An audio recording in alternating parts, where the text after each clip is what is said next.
Hello বন্ধুরা, কেমন আছেন? আশা করি সবাই ভালো আছেন। বন্ধুরা, লোকসভা নির্বাচনে অনিয়ম এবার হাইকোর্টের দ্বারস্থ হচ্ছেন 4 বিজয়ী প্রার্থী ঘোষণা করেছেন শুভেন্দু। এরকম বড় আপডেট আমাদের সামনে আসছে, অবশ্য আমরা এই বিষয়ে বিস্তারিত আলোচনা করব। বন্ধুরা, 2024 লোকসভা নির্বাচন ইতিমধ্যেই সম্পন্ন হয়েছে, তবে এই নিয়ে চর্চা যেন কিছুতেই থামছে না। এবার যেমন নির্বাচন প্রক্রিয়ায় অনিয়মের অভিযোগে এনে কলকাতা হাইকোর্টের দ্বারস্থ হচ্ছেন 4 জন বিজয়ী প্রার্থী। ডায়মন্ড হারবার, ঘাটাল, বসিরহাট এবং জয়নগর এই 4 কেন্দ্রে ভোট প্রক্রিয়ায় অনিয়মের অভিযোগ আনা হয়েছে। বুধবার শহর কলকাতায় একটি সাংবাদিক বৈঠকে এই কথা জানান রাজ্যের বিরোধী দলনেতা শুভেন্দু অধিকারী।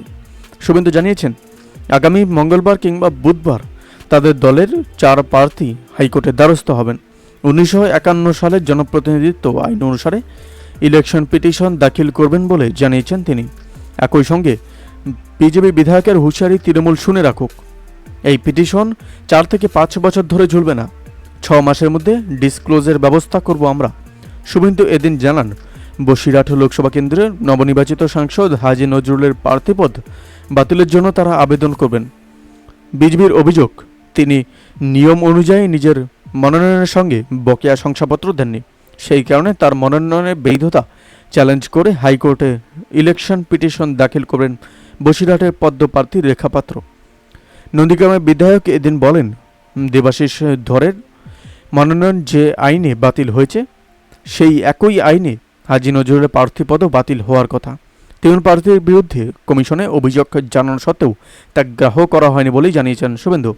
এদিকে ডায়মন্ড হারবারে আবার প্রচুর কারচুপির অভিযোগ এনে হাইকোর্টে ইলেকশন পিটিশন দাখিল করা হবে বলেই জানিয়েছেন রাজ্যের বিরোধী দলনেতা প্রার্থী অভিজিৎ দাস। এক্ষেত্রে অভিযোগ জানাবেন বলে জানিয়েছেন শুভেন্দু। অন্যদিকে ঘাটাল এবং জয়নগরের নানান কেন্দ্রে ওয়েবকাস্টিংয়ের ফুটেজ কেন্দ্রীয় গবেষণাগারে পরীক্ষার জন্য উচ্চ আদালতে আর্জি জানাবেন গেরুয়া শিবির। শুভেন্দু বলেন, ফুটেজ পরীক্ষার পর যদি অনিয়ম প্রমাণিত হয় তাহলে সিবিআই তদন্ত ও পুরো নির্বাচন বাতিলের দাবি জানানো হবে। এই 4 কেন্দ্রের পাশাপাশি কোচবিহারে গণনা নিয়েও অভিযোগ আসছে বলে জানিয়েছেন শুভেন্দু। সেই অভিযোগ খতিয়ে দেখার জন্য শনিবারই সেখানে যাচ্ছেন তিনি। বিজেপি বিধায়ক বলেন, শনিবারের পর এই কেন্দ্র নিয়ে সিদ্ধান্ত নেওয়া হবে। শুভেন্দুর সংযোজন, 18 রাউন্ড অবধি আমাদের প্রার্থী নিশ্চিতে প্রামাণিক এগিয়েছিলেন। 19 থেকে 20 রাউন্ড তাকে হারিয়ে দেওয়া হয়। এমনকি ওই 2 রাউন্ডে ইভিএম নম্বরের সঙ্গে প্রিসাইডিং অফিসারের দেওয়া 17C ফরমের নম্বর মেলেনি বলেও দাবি করেন তিনি। বুধের আপডেট প্রসঙ্গে আপনাদের কি মতামত অবশ্যই আমাদের কমেন্ট করে জানাতে বলবেন না। ভালো থাকবেন, সুস্থ থাকবেন, ধন্যবাদ। দেখা হচ্ছে নতুন একটি ভিডিওতে। আপনি কোথা থেকে দেখছেন এই ভিডিওকে অবশ্যই আমাদের কমেন্ট করে জানাতে বলবেন না।